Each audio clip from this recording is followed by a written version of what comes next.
Bulgaria's national election is going to coincide with the European Parliament election going forward, and this will be the sixth of its kind in just 3 years. So what's happening in Bulgaria and what's contributing to the relatively unstable political situation going on in the country?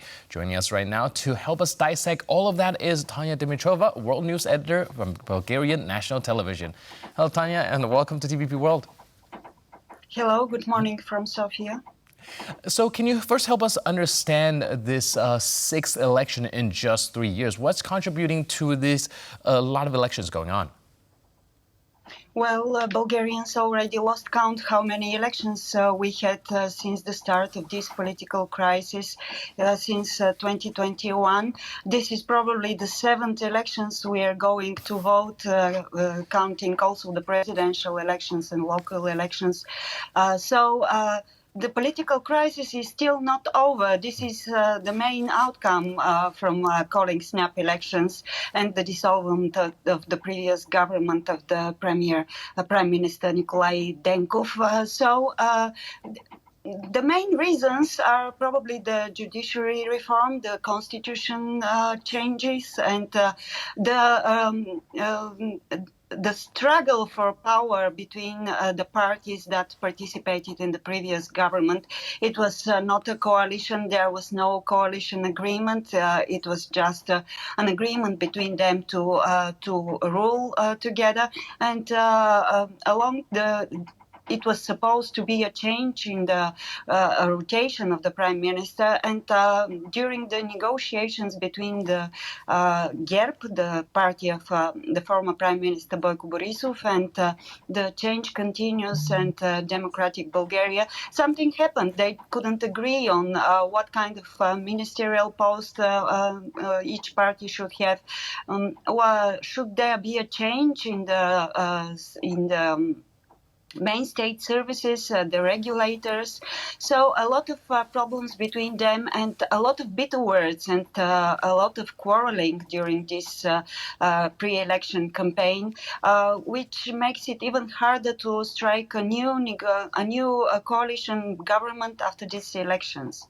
Right, so you would categorize that as a political crisis, and we do see a lot of gridlock when it comes to Bulgarian politics, where people cannot really disagree on a certain way of governing. Do you see this actually being alleviated in the upcoming elections, or are we still going to see like one election every 7 minutes? Well, everybody in Bulgaria hopes that we will have a stable government at last. But so far, it looks like it will all be decided on the election day, coinciding with the EU elections. And it all depends who will come second. There is a big struggle, according to the polls, for the second place in these elections for the parliament. GERB, the party of Boyko Borisov, has a leading role, 10% ahead of the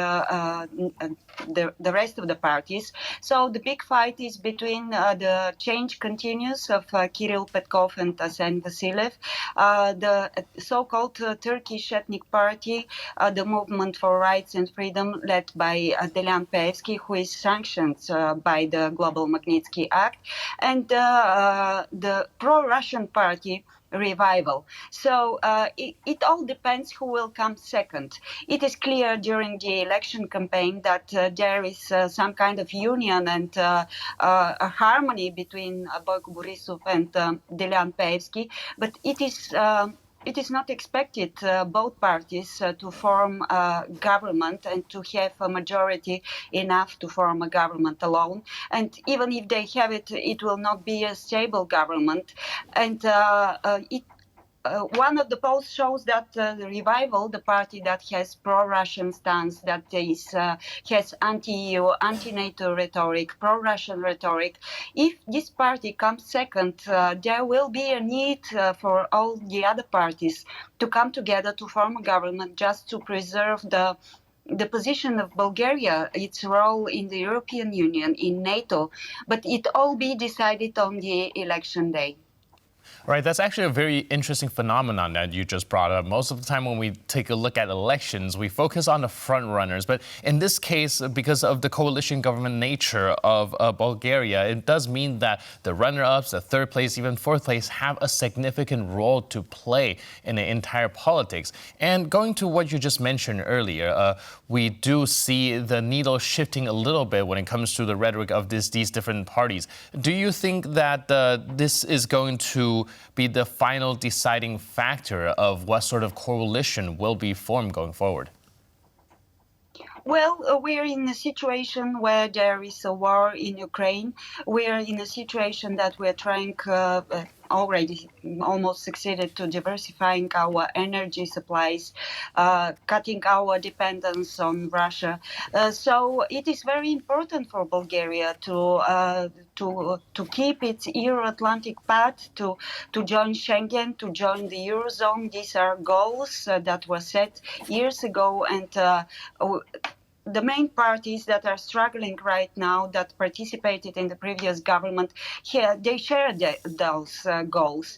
And if we look at the new coming parties, there is a lot of parties, small parties, that are nationalist parties, that have pro-Russian stance, that have anti-EU stance. So the main question here is, will Bulgaria go forward on the road that was chosen by the Bulgarian people, or there will be these political struggles for power will derail the country from its path, Euro-Atlantic path. In my opinion, every single politician, no matter how many struggles for power there are, how many misunderstandings and struggles for judiciary reform, constitutional changes, the main players still are very decisive on on the path of Bulgaria as member of the European Union, as member of NATO. So even if we do not have a government after these elections, the interim government that is ruling Bulgaria right now will continue, and this interim government also shares those goals and those objectives, the road to Schengen, the road to Eurozone.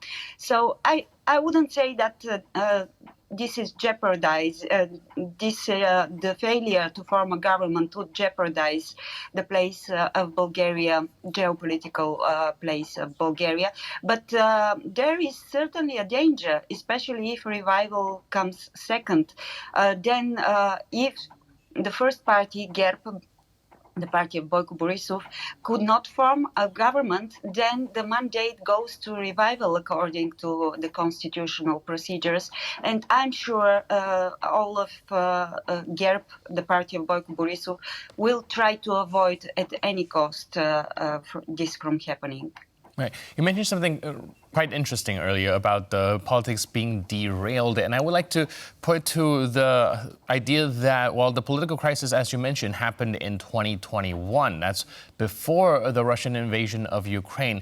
Did this particular action taken by Russia have any effect on the support of various parties inside Bulgaria? Did that shift the politics in the country in any way, shape, or form?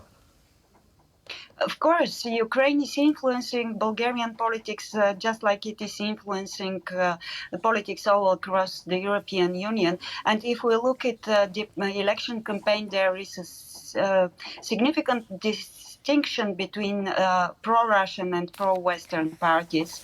It is influencing, but I think that no matter how strange it sounds, the war in Ukraine is helping for the resolution of this political crisis.